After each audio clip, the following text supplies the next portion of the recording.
Et donc bonjour les amis, aujourd'hui on se retrouve pour une nouvelle investigation. C'est un sujet qui nous tenait à cœur à tous les trois, je pense que beaucoup se reconnaîtront dans ce sujet. Là je vous le dis pas de suite, je vous le dirai après, quand je poserai la question aux télépathes aujourd'hui. Et là vous les voyez tels qu'ils sont en train de se concentrer, ils n'ont même pas le temps de vous dire bonjour. Donc moi je vous dis bonjour pour eux, bonjour. Patricia, tu dis bonjour à nos auditeurs, un petit coucou et Bonjour à Maïté toutes et aussi. tous. Bonjour. Donc j'espère que ce sujet va vous plaire et que certains s'y reconnaîtront. Donc on va commencer. Je vais compter, je fais un petit décompte jusqu'à 5. Et à 5 on commence. Donc vous prenez 3 grandes respirations. On se vide complètement. Et je vais faire un petit décompte. 5.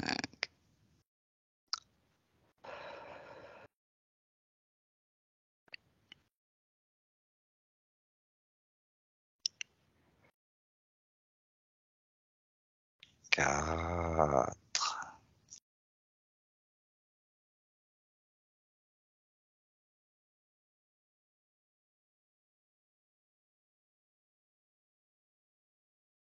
3.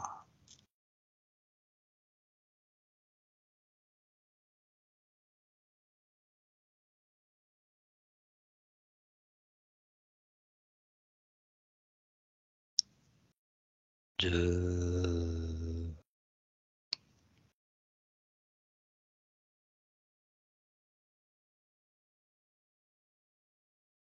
1. Maintenant je vais compter jusqu'à 3. Et à 3, vous allez me dire ce que représente pour vous les deux mots vampire énergétique, mais dans le physique. On commence par Patricia. 1, 2 et 3. Alors tout de suite, ce qui m'est montré, c'est l'énergie qui est aspirée par l'extérieur, l'énergie physique, l'énergie vitale du corps physique est donnée à l'extérieur à travers une espèce de canal, un tuyau, et c'est récupéré dans le plexus de la personne qui est en face. C'est ce qui m'est C'est une montré. énergie qui partirait du plexus. Alors en fait, elle est aspirée par la personne en face, par son plexus, mais elle est prise dans tout le corps physique de la personne. Et les conséquences physiques pour la personne à qui on a pris ces énergies? Elle se sent fatiguée, vidée, comme sans énergie, sans énergie vitale. Maintenant, Maïté, qu'est-ce que tu vois? Eh bien, écoute, à peu près la même chose que Patricia. Donc, une personne, et c'est au niveau du dos. Je vois donc une grosse masse sombre qui la recouvre, mais en même temps comme des ventouses, effectivement, qui partent un peu partout. Elles sont un petit peu localisées un peu partout, au niveau de la tête, au niveau des épaules, et un peu localisées un peu partout. Et ces ventouses, elles aspirent effectivement. Et la personne, Ok. effectivement, du coup, plus elle est aspirée, et plus elle est recroquevillée. Et ce qu'il y a, c'est que je les vois surtout derrière, au niveau de son dos, comme si quelque part, elle en était pas forcément consciente, comme si elle ne voyait pas vraiment. Voilà, donc ça se passe au dos, sur le Donc dos, ça veut dire que la personne qui est vampirisée physique, oui, au niveau n'est physique. pas consciente, c'est comme ça se fait derrière son dos, quoi, en fait, une image. Oui, oui, voilà, c'est ça, parce que les ventouses en question qui aspirent, elles sont plus localisées au niveau du dos. Ok. Donc on a vu la partie un peu physique, on va pas s'étendre, je pense que la partie éthérique elle doit être beaucoup plus intéressante. Mmh. Donc éthériquement, maintenant, Patricia, qu'est-ce que tu vois? Alors éthériquement, je vois la même chose, sauf que c'est bien sûr sur un plan beaucoup plus fin, beaucoup plus fondu. Et là, c'est comme, je vois que sur le plan éthérique, j'ai la dimension d'un accord implicite qui a été donné par la personne. C'est comme si le corps physique, ça découlait de cet accord implicite qui a été donné sur le plan subtil. C'est la conséquence, c'est que le corps physique se vide de son énergie, mais c'est sur le plan éthérique que ça s'est passé. La personne a laissé entrer Est-ce que ça comme voudrait dire des, qu'à partir du moment où tu acceptes une discussion ou ouais, Une À sorte partir du de moment où tu... contact indirect avec cette personne. Oui, C'est comme s'il y c'est avait eu ça. un accord, en fait. Oui, ça rentre à l'intérieur de toi. Il y a quelque chose qui rentre à l'intérieur de toi pour venir aspirer ton énergie à toi. Tu vois, il y a une intrusion qui se fait dans le corps éthérique de la personne et c'est récupéré. Maïté? Donc après, ce Ah, qui pardon. découle, c'est que dans le... J'ai Vas-y, presque termine ta fini. phrase. Ce qui découle, c'est qu'après, dans le corps physique, ben, le corps physique se vide de son énergie parce que ça s'est fait sur un plan subtil, déjà. Maïté? Oui, effectivement, et pareil. Et ce que je voyais, donc ces fameuses ventouses là, donc je les vois. Là, à ce moment-là, sur le plan éthérique, elles ont comme une résonance vibratoire parce qu'elles s'allongent. En fait, ça fait comme des canules qui s'allongent, qui s'allongent, qui s'allongent. Et cette personne, elle est vraiment aspirée par ces canules qui s'allongent, qui s'allongent. Et effectivement, quand Patricia parle de contrat ou quoi, mais là, ça se fait, on va dire, cette aspiration se fait presque. Elle est pas, elle a pas, bien sûr, elle est inconsciente. Enfin, il y a une sorte de, hum, comment dire, comme si ça se faisait pas naturellement, mais comme une évidence en fait. Et effectivement, il y a un accord, certes, mais qui serait du domaine de l'inconscient, quoi. Je sens que c'est vaporeux, c'est pas, ça se fait comme naturellement, voilà, sans qu'il y ait vraiment une d'emprise pour dire non, quoi. Et ça se fait, ça se fait. Et On ça se peut fait pas dire non. parce que en fait, si à partir du moment où tu rentres dans une discussion avec une personne, là, on est dans le naturel. Parce on est des êtres sociables et on a besoin de contact, y compris qu'on pourrait dire humain, quoi. On est plutôt. Là, c'est dans le cas que je vois là, c'est pas forcément uniquement au niveau de la discussion. Elle est aspirée, enfin, comment dire, c'est pas parce qu'elle a forcément une discussion qu'elle parle. Une présence. C'est juste, oui, c'est une intention. Déjà, comme une force extérieure à elle, qui serait là, latente, présente, mais dont la personne qui est vampirisée ne s'en rend même pas compte. Bon, et alors, une autre question. Quel type d'énergie alors, Patricia? Alors justement, ça tombe bien cette question parce que j'avais une info qui me venait juste pendant Oh, mais ce je sais que qu'on est en disait Maïté. contact tous les deux. Alors, de toute façon, C'est vrai. des fois, Et donc là, c'est ouais, vraiment c'est que vrai. pour les auditeurs que je te pose la question. Oui, c'est vrai, pour nos petits auditeurs. Donc au final, c'est comme si, tu vois, la personne qui vampirise, c'est comme si elle avait un regain d'énergie et comme si elle rentrait dans l'autre personne, tellement elle a une énergie qui dévore un petit peu. Tu vois ce que je veux dire? Elle a tellement de niaque qu'elle arrive finalement à vampiriser l'autre personne sans même qu'elle s'en rende compte. Parce qu'elle lui rentre dedans quelque part. C'est Et vraiment le mot qui me c'est vient. quelle énergie alors? C'est une énergie offensive en fait, une énergie agressive. C'est une Ouais, agression ouais. Pour moi c'est une agression, ouais, vraiment. qui se nourrit de l'énergie des autres.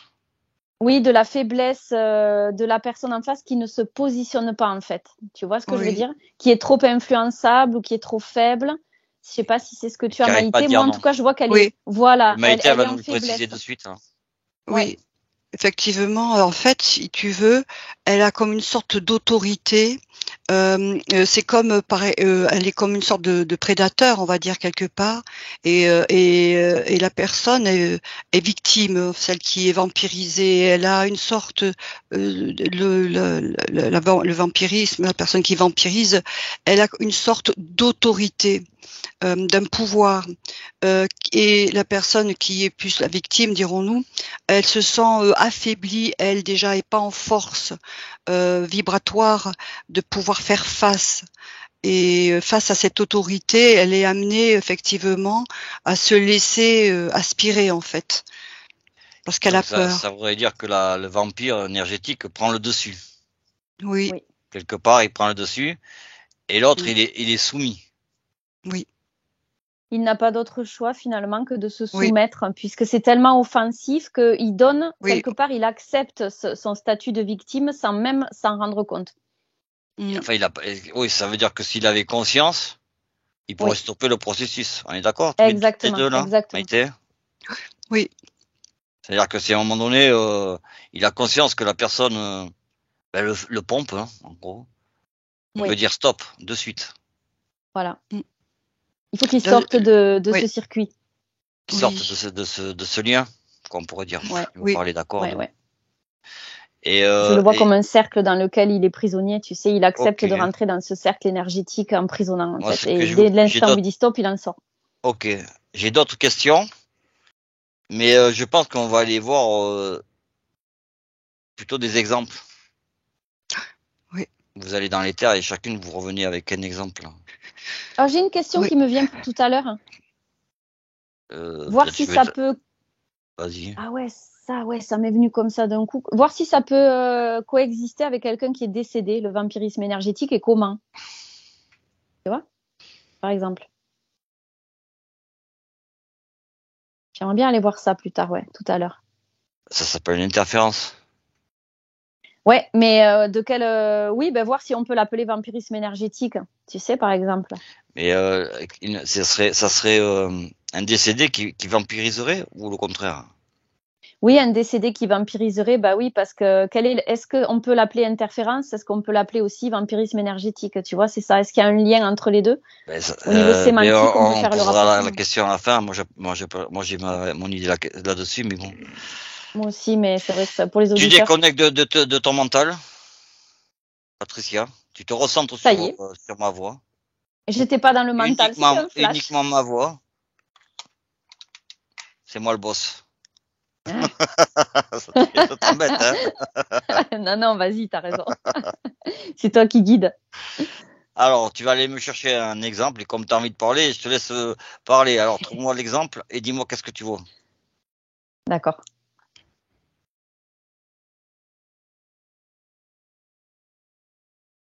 Alors là, j'ai l'exemple d'une personne qui est sur son lieu de travail, qui a un point de vue sur une façon de fonctionner qu'elle a par rapport à son travail finalement. Et la personne en face qui veut fonctionner un petit peu différemment dans son mode opératoire. Et donc, j'ai la personne A, donc la première, qui veut à tout prix imposer. Oh, non, même pas. C'est une personne qui est au même niveau, mais elle se sent au-dessus. Je vois qu'elle a de l'ego, elle veut imposer son truc. Et du coup, elle essaye d'imposer sa façon de voir à l'autre. Elle lui coupe la parole, elle ne l'écoute pas forcément. Et elle lui dit, voilà comment il faut faire, machin. Et la personne en face, donc la personne B, justement, tu vois, elle se fait de plus en plus écraser par l'autre qui veut prendre le dessus et lui imposer sa façon de faire. Et c'est comme si petit à petit, elle devenait de plus en plus petite et elle se fondait, tu sais, comme un glaçon au soleil. Mais il t'est à quoi, toi? Ah, pardon. Ouais, juste après, je te dis ce que je vois sur la suite. Non, en fait, après, je te poserai des questions.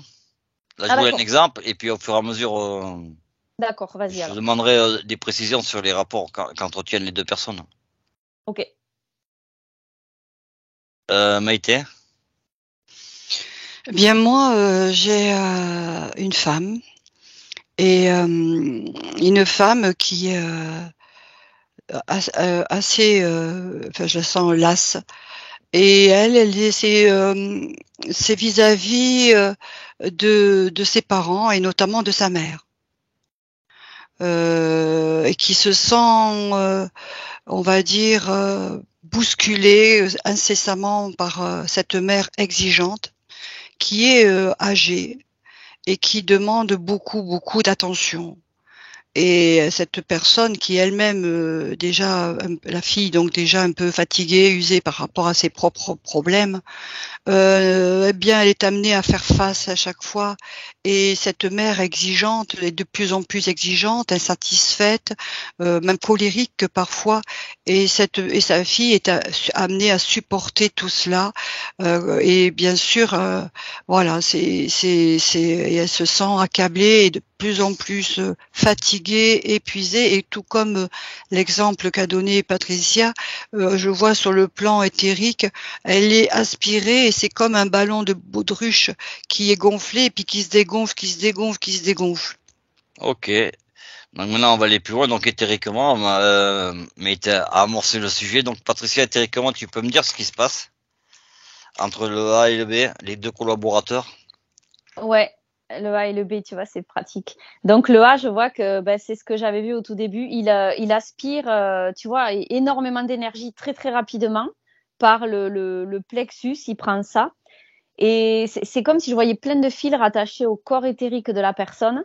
Et c'est comme si petit à petit, les molécules partaient en A par son plexus et que l'autre B était décontenancé de sa partie vitale, de sa partie éthérique, de plus en plus. C'est comme s'il devenait de plus en plus fin et inexistant quelque part, tu vois. Il perd de sa contenance. Il perd des molécules. Ouais, c'est un peu ce que tu voyais tout à l'heure. Ouais. Sur un autre thème. Maïté, toi, tu vois la même chose alors?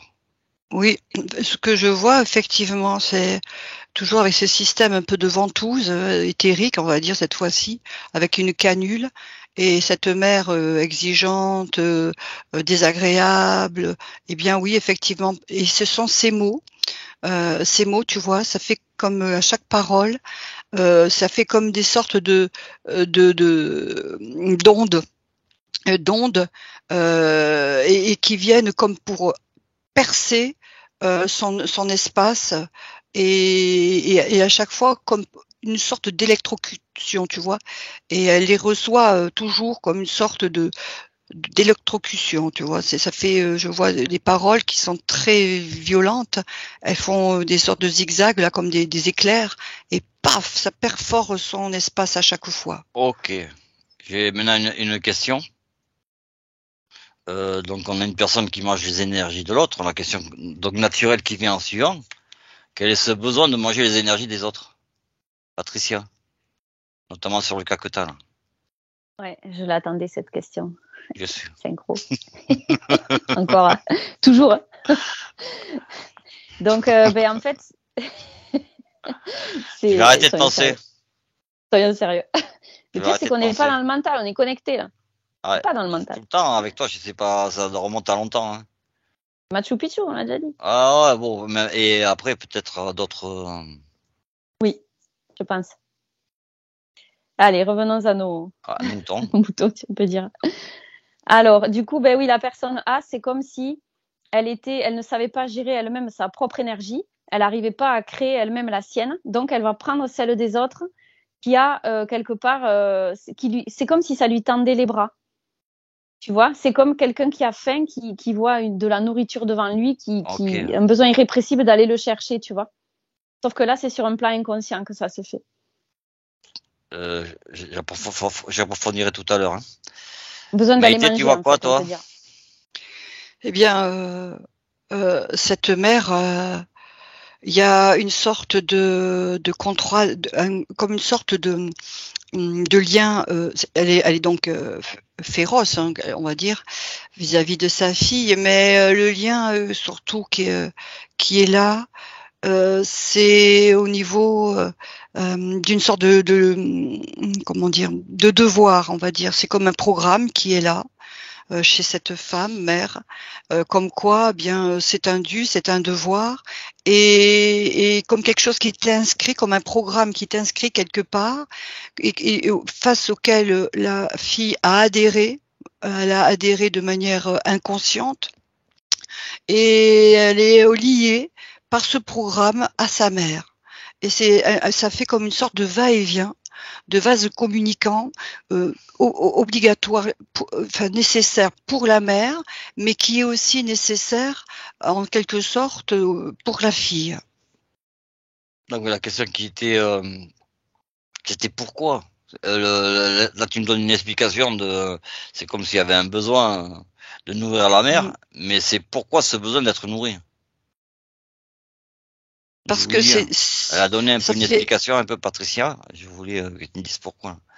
Mais moi, c'était comme un programme qui est là, où on se pose même plus la question. C'est un lien qui a toujours été là, en fait, quelque part, depuis l'incarnation des deux. Ok, et peut-être c'est un truc qui suit de génération en génération, non? C'est inscrit dans leur ADN. Oui, c'est comme ça. Toi, Patricia, toi, t'as amorcé le sujet. Mm. Le sujet du pourquoi, tu l'as un peu, Ouais. tu m'as un peu dit pourquoi. En fait, tu m'as parlé de besoin de se nourrir. Oui. J'aurais que Elle recherche de t'approfondisses un l'énergie. peu. Oui, mais Ouais. et tu m'as dit aussi parce qu'elle n'arrive pas à se nourrir toute seule. Ouais. Donc c'est ce sujet-là que j'aimerais que tu m'approfondisses. Comment on peut ne pas se nourrir tout seul. Ouais, ben, c'est parce qu'en fait, il y a des interférents derrière qui lui pompent son énergie. Elle n'arrive pas à la renouveler elle-même. Donc, elle va vampiriser quelqu'un pour arriver à nourrir les interférents en arrière-plan. Et elle en a même pas conscience elle-même, en fait. Donc là, on est dans un cas d'une femme interférée. Ouais, Donc complètement. Elle est avec interférée. Ouais. des interférents qui se nourrissent de ces énergies à tel point qu'il est obligé d'aller chercher de la nourriture ailleurs, quoi. Exactement, Pour parce que nourrir, y compris ces interférents, quoi. C'est une interférence de deuxième zone, au deuxième degré, quoi.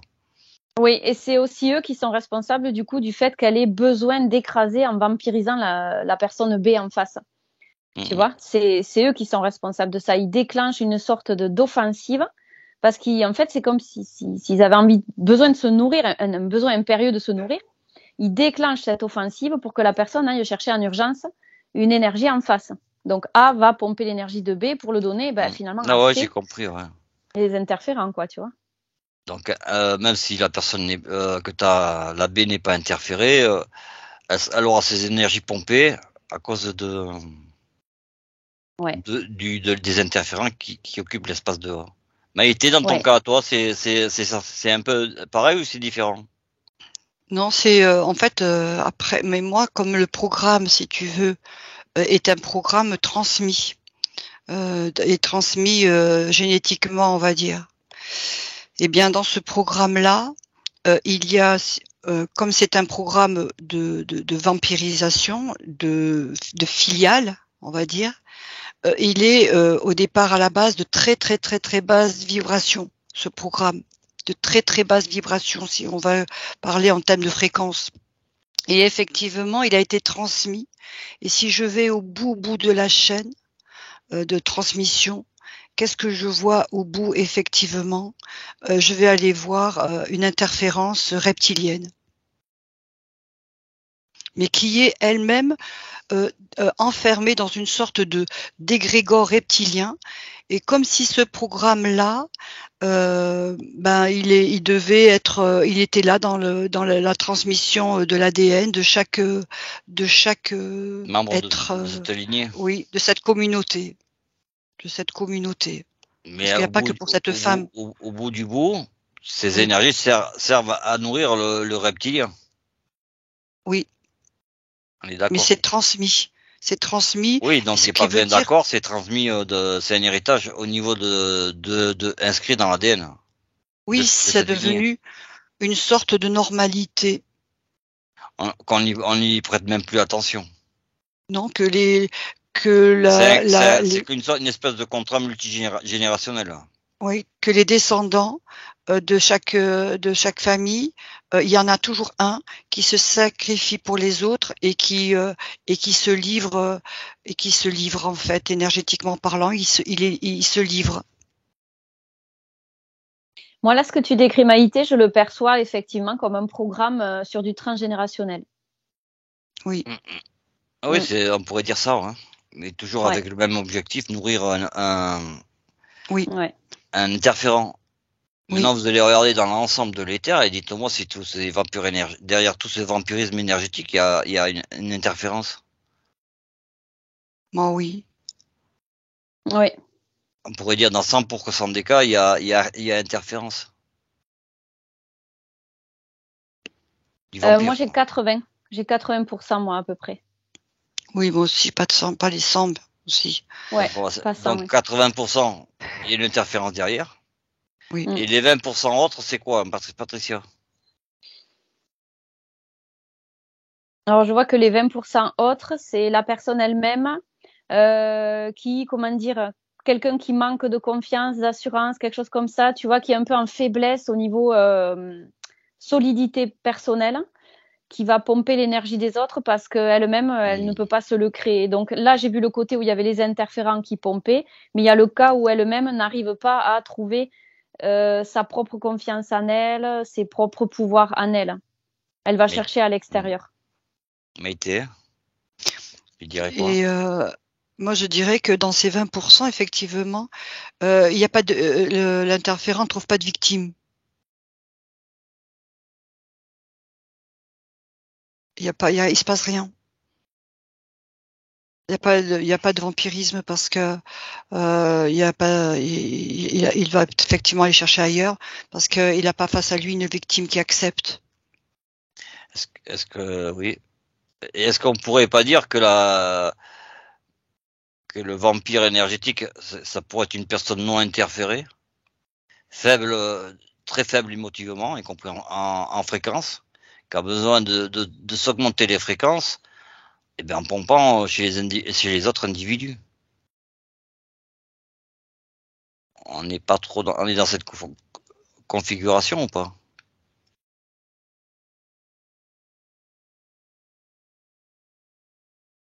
Moi, c'est ce que j'ai perçu, mais après. Non, non, mais et donc en termes émotifs, si on devait mettre une émotion derrière le vampire, on est toujours dans les 20%. Il joue sur quel type d'émotion? Moi, c'est le manque de confiance en soi qui m'apparaît. Le manque de. Et donc, Ouais, ouais, le manque mais il va d'unité. jouer sur ça me fait rappeler un truc, je vous le dirai après, là. Il va jouer, en fait, sur le côté, se faire plaindre, sur le côté émotif de la personne qui est en face. Mm. Comme se plaindre, tu sais, les gens qui ont Oui, besoin de se rassurer, le côté, exactement. Et qu'on derrière ce retrouve chez côté-là, certaines personnes, le don de soi, mais le don de soi qui va jusqu'à, qui va très loin, qui va jusqu'à donner de ses énergies, quoi. alors c'est même pas le don de soi qui m'apparaît là, moi, c'est une fausse image du don de soi. Quelqu'un qui, par exemple, dit, c'est exactement ce que tu décris que j'ai là, oui. Quelqu'un qui va te dire, regarde tout ce que je fais pour toi. Eh bien, ça, c'est un vampire énergétique total parce qu'en fait, à travers ces paroles-là culpabilisatrices, ça va soutirer de l'énergie à l'autre personne, qui va la faire culpabiliser et qui va donner son énergie à cette personne justement pour ne pas culpabiliser. Et c'est ça qui va la nourrir. Donc oui, ça fait partie d'un cas tout à fait ça. Maïté? Oui, il y a de toute façon une faiblesse émotionnelle chez la victime, on va dire. Et elle se sent et elle est dans les peurs. Et c'est pour cette raison que le vampire énergétique, qui est effectivement un grand manipulateur finalement quelque part, va rentrer dans les brèches, dans les failles émotionnelles, dans ces marqueurs émotionnels de la personne. Il va les ressentir et c'est là-dessus qu'il va jouer. Alors, si c'est effectivement, comme dit Patricia, jouer sur le côté sentiment de culpabilité de la personne, il va jouer sur cela. Si c'est sur un autre plan, quel qu'il soit, par exemple, ce besoin de lui donner une place de temps en temps, enfin de lui faire penser qu'elle a une place, c'est le plan affectif, amoureux. Il va jouer, rentrer là-dessus aussi si c'est le côté affectif, amoureux. Toujours aller chercher la faille chez l'autre et le vampire énergétique, il la connaît la faille, il sait. Ok. Là, on est d'accord, on était dans les 20%. Donc, que ce soit dans les 20%, dans ces 20%, dans les 80% autres, la question, c'est comment se prémunir de ces vampires. Moi, j'ai qu'il faut se visualiser dans sa propre sphère et se sentir fort, puissant et tout simplement voir sa propre unité comme ça, naturellement, et capable de faire face à tout ce qu'il y a à l'extérieur. Ça serait comme la position que tu ferais, Patricia, c'est se créer une sorte de bulle. Oui et non, parce que se créer une bulle, ça veut dire que tu te mets en protection sur l'extérieur, donc tu te rends vulnérable. Mais c'est plutôt te visualiser dans ta sphère à toi. Pas comme une bulle, mais ton espace. Tu vois? Plutôt vraiment te voir toi seul là-dedans. Tu vois ce que je veux dire? Maïté, tu verrais quoi? C'est vrai, c'est retrouver sa souveraineté dans son espace et reprendre effectivement le pouvoir sur sa vie. Et ça, si tu veux, ça reste c'est prendre conscience que tu es souverain vraiment et que personne n'est autorisé à rentrer dans ton espace. Mais ça, c'est un cheminement personnel de reconnexion à sa force intérieure. Moi, j'ai aussi, par-dessus ça, savoir se positionner. La première chose, c'est pouvoir dire oui ou non. Quand, par exemple, tu ne veux pas entrer dans une discussion avec quelqu'un qui va être dans l'offensive, qui va tenir tête, qui va vouloir débattre, sortir de ce truc-là. Et tu vois, c'est ça que j'ai la plupart du temps. Je sais pas si vous voyez, des fois, il y a beaucoup de personnes qui veulent à tout prix obliger une personne à débattre. Ça arrive très souvent, ça, dans la vie courante. C'est justement de ce genre de choses-là qu'il faut sortir de l'offensive et dire stop, je me positionne, je ne veux pas rentrer là-dedans parce que là, c'est du vampirisme. Oui, voilà. Et pour ça, il faut que tu retrouves ton espace et que tu ne sois plus dans cet espace, dans ce sentiment de vulnérabilité. Voilà. Et c'est pour ça. Voilà. Et c'est ça. Et c'est pour ça que la personne affaiblie laisse. Alors, pour se reconnecter à soi, c'est aller recontacter cet espace, cette force intérieure, parce et la reconnaître, quoi. Hein. Et voilà, donc c'est ce qui est le plus difficile souvent, puisque c'est un cheminement aussi. Après, une autre question. Donc on a vu là le côté du vampirisé, mais on est bien d'accord que pour les 80% qui sont interférés, la solution, ça serait de les désinterférer. Hein. Oui, ça calmerait le jeu. Là, on a des solutions, n'est-ce pas, Patricia, Maïté? Oui. C'est un autre domaine. Mais ce qui serait intéressant, c'est de voir comment on peut aider aussi les 20% qui ne sont pas interférés, qui malgré eux vampirisent les autres, quoi. Oui. Alors moi, ce qui m'apparaît là, c'est quoi, que si on prend les 80% d'interférés, par exemple, effectivement, si on les désinterfère, je vois qu'il y a un pourcentage qui va complètement s'arrêter de vampiriser, un petit pourcentage, pas la majorité, et la grande majorité va continuer à vampiriser, mais beaucoup moins fort, et ça sera beaucoup plus fluide, on va dire, tu vois. Ça sera un vampirisme qui sera pas offensif, parce que là, on sent derrière qu'il y a les interférents qui veulent se nourrir d'énergie. Donc, c'est pressant, si tu veux, c'est offensif. Donc après, donc là, tu parlais de programmation, donc c'est après une programmation des habitudes qui ont été prises qu'il va falloir enlever, quoi. Voilà, après, c'est la personne qui doit se déprogrammer de cette vampirisation. Voilà, tout est programme, hein, de toute façon, dans ce qu'on vit. Hein. Et pour les 20% autres? Et Maïté, pour les 20%... Maïté, ah pardon. Pardon. Oui, c'est comme dit Patricia, c'est vraiment une programmation et reconnaître cette programmation et s'en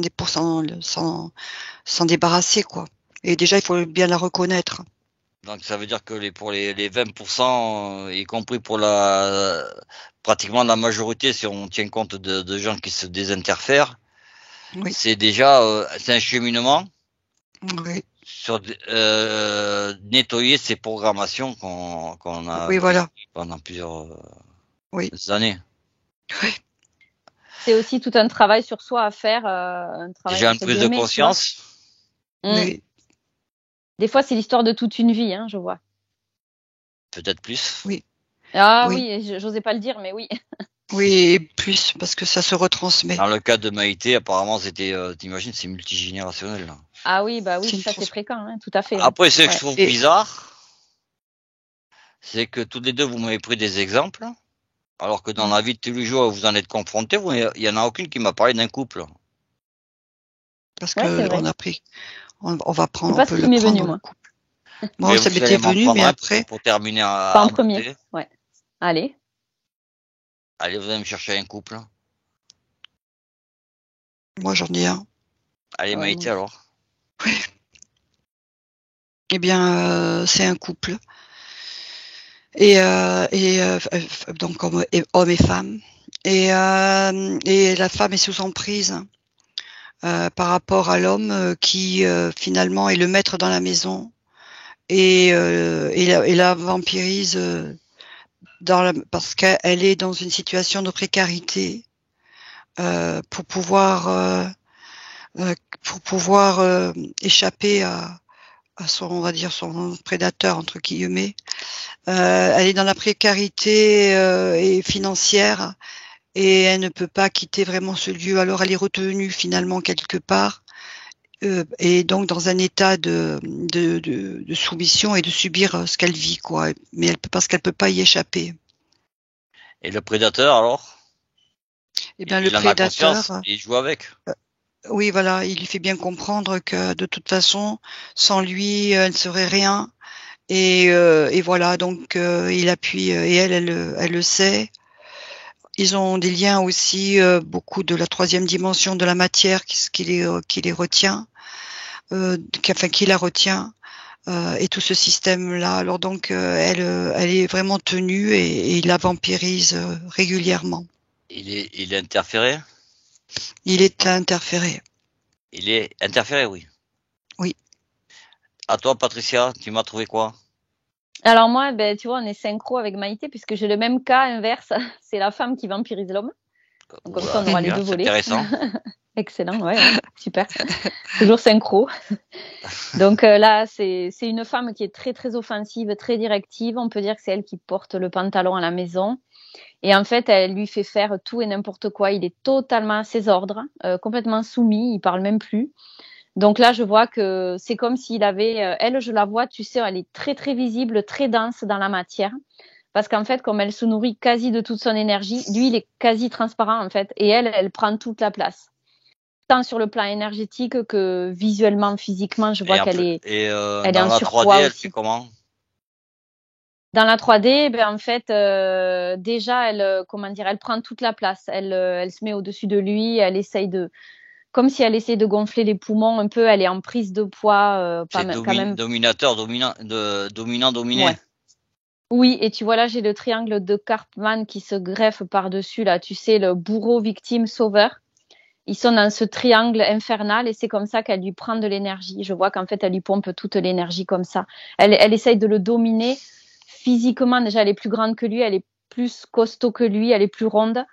Et elle parle par-dessus lui. Enfin, lui, il est tout petit à côté d'elle et il a plus d'énergie en fait. Il est comme transparent presque. Et est-ce qu'elle est interférée, cette dame? Oui, alors elle complètement, ouais. Elle est pas à limite de possession, mais pas loin, tu vois. Et bien Toujours juste, plus. maintenant, vous allez me donner un pourcentage. On a souvent cette relation dominant-dominé qu'on retrouve beaucoup dans beaucoup de schémas de notre société. Hein. Et s'il y avait un pourcentage à me donner de vampires énergétiques dans une population globale, vous me donneriez combien? Moi, j'ai 90 qui vient. 90% de vampires énergétiques.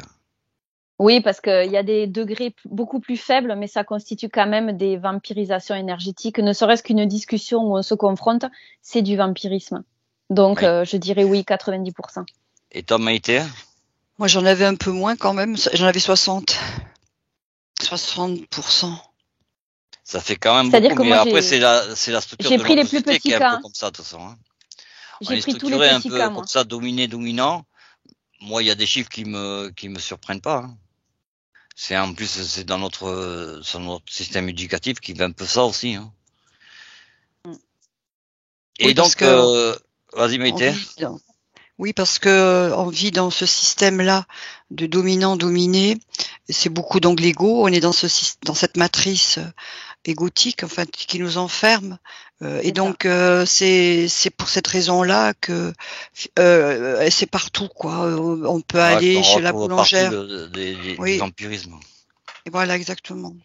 C'est pour ça que j'ai 90%. Parce que justement, je Ouais, prends tous ces petits cas-là isolés, tu vois. ouais, ça peut être qu'une phrase. Ouais, exactement. C'est pour ça que je trouve un chiffre aussi Y élevé. compris nous, peut-être involontairement, qu'on est peut-être amené des fois à vampiriser les gens. Hein. Je vois Par qu'il est quasi exemple, partout, oui. en fait. Ouais. Oui, parce que là, je vois une caissière dans un supermarché et qui se fait agresser par son client. Ouais, voilà, donc c'était un peu le. Ouais, c'est un peu le quotidien. Déjà, faisons attention nous-mêmes, hein, déjà de pas, d'éviter d'agresser, de vampiriser les gens. Hein. Ça me dit que c'est vraiment très facile de tomber dans ce schéma-là, en fait, sans Mais même oui, qu'on s'en rende compte, ouais. si Dès on, l'instant, de toute façon, où on se met en colère, on est dans le Voilà, vampirisme. exactement, parce que la colère, là, j'en vois justement cette caissière, du coup, je suis allée, il y a la caissière. La personne qui est pas contente, qui ce fameux client, bon, ben, c'est un homme, hein, qui est pressé, puis la caissière, bon bref.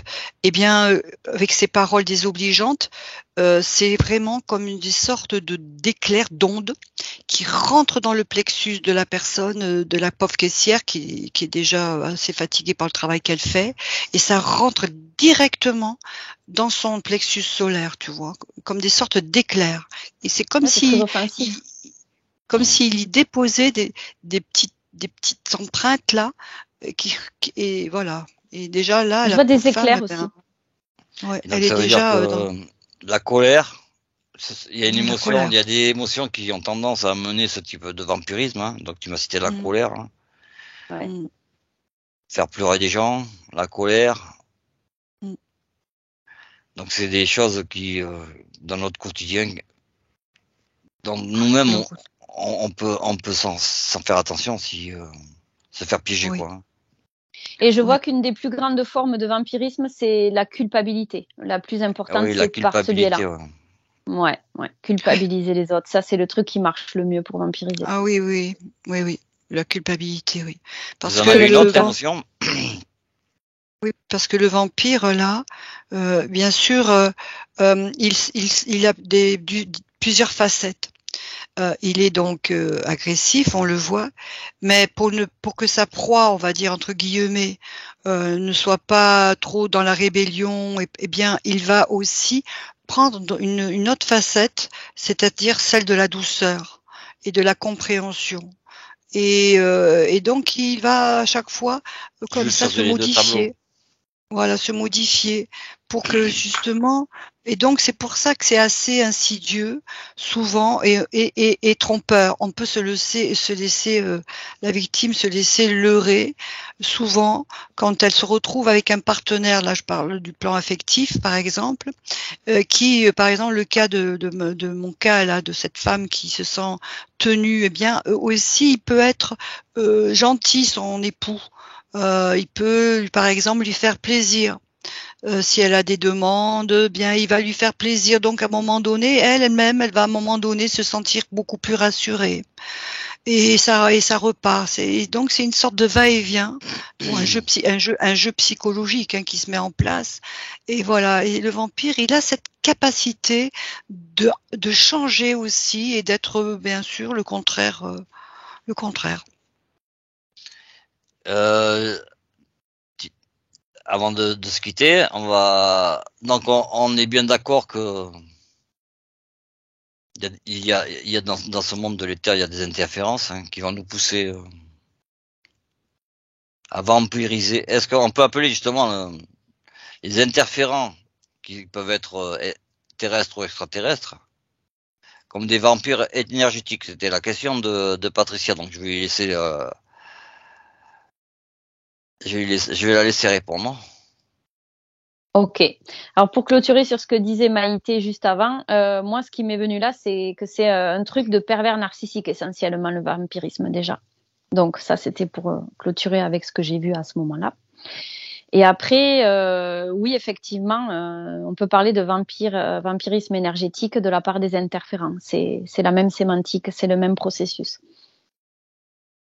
Ok. Mais de toute façon, C'est très clair. oui, d'autant plus qu'ils sont là pour se nourrir de nos énergies, quoi. Mais Ouais. juste avant de se quitter, est-ce que vous avez un dernier truc à rajouter, Patricia?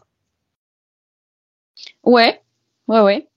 C'est que en fait, Allez-y. pas que pour le vampirisme énergétique, c'est conscientiser la moindre chose qui nous arrive dans notre incarnation, en fait, pour pas se sentir justement dans cette pour pas se sentir comme incarcéré, tu vois, dans l'incarnation.